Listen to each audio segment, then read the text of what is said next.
Kur'an'a çok bağlanmamız lazım. Te, fe, cim, he, he, dal,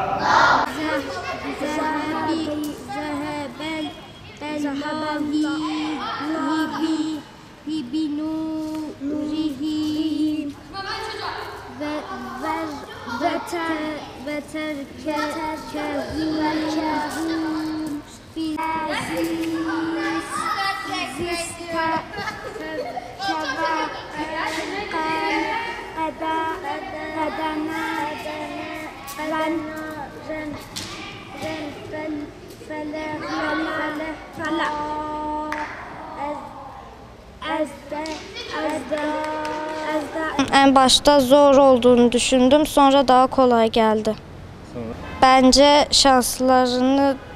Bence burası çok güzel, buraya gelmeleri lazım. Yaz başladığından beri sürekli buraya geliyoruz. Kur'an-ı Kerim ve din dersleri aldık. Güzel, hem zamanımız teneffüsler sayesinde eğlenceli geçiyor, hem de güzel dinimizi öğreniyoruz. Ben kardeşimle birlikte çalışıyorum. Babamız yanımızda oturuyor. Takıldığımız, yanlış söylediğimiz yerlerde doğrusunu okuyarak, anlatarak söylüyor, öğretiyor. Bizler yaz Kur'an kursu açtık. Yaz Kur'an kurslarımız 25 Haziran'da başladı. 17 Ağustos'ta 8 hafta süreyle devam etmektedir. Hakikaten ben velilerimize teşekkür ediyorum. Allah razı olsun, büyük bir duyarlılıkla 25 Haziran'da velilerimiz, efendime söyleyeyim dedelerimiz, ninelerimiz, çoğu veliler evladını elinden tuttuğu camilere getirdiler. Dolayısıyla bizler merkezde, köylerde ve bütün mahallelerde her camide mümkünse ne yaptık? Biz yaz kurslarını açtık 8 hafta. Ve bu 8 hafta süreci içerisinde velilerimiz geldi. Büyük bir coşkuyu orada öğrendiler. Neşeyle başladık. Ve gerçekten ben bu konuda din gönüllüsü kardeşlerime de büyük bir özveriyle bu eğitim öğretim işini devam ettirdikleri için kendilerine teşekkür ediyorum. Hakikaten vatandaş, din gönülleri el ele Allah'ın dinini mukaddes kitabımızdan öğreniyoruz. Ve aynı zamanda bazı küçük surelerinin mealini öğrettik.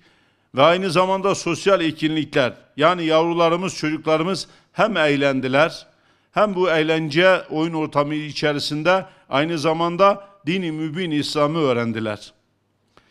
Ve bu 8 hafta süresi içerisinde birçok etkinlikleri din gönüllüsü kardeşlerimle birlikte severek yaptılar. Bugün hakikaten çocuklarımıza sorduğunuz zaman içtenlikle, hiçbir zor ve baskı olmadan kendi isteğiyle büyük bir neşe, büyük bir coşku içerisinde yaz kurslarına devam ettiğini görüyoruz. Ve bu süreç içerisinde biz haftada 5 gün, günde 3 saat ders veriyoruz.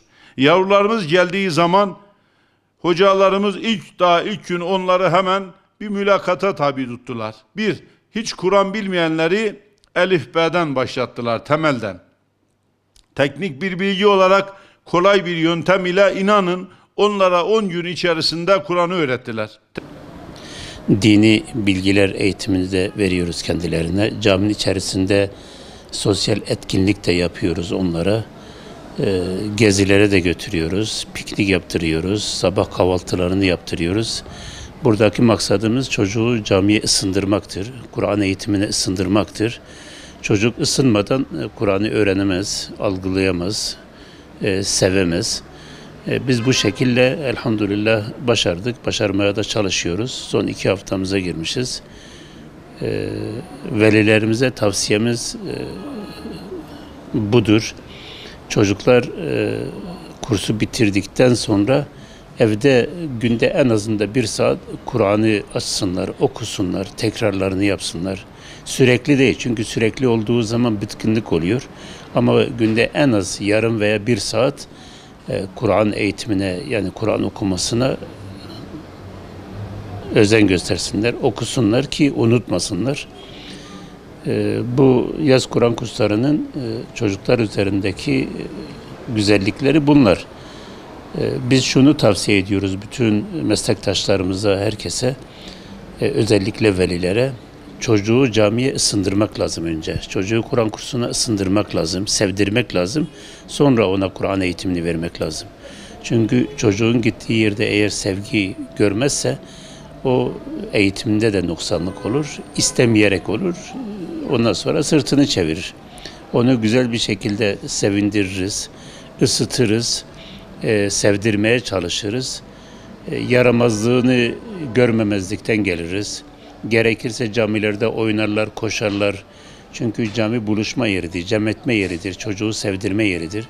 Çocuk küçükken camiyi sevdiği zaman artık büyükken camiden çıkmaz. Bunda da elhamdülillah mükafatını görüyoruz, başarısını da görüyoruz.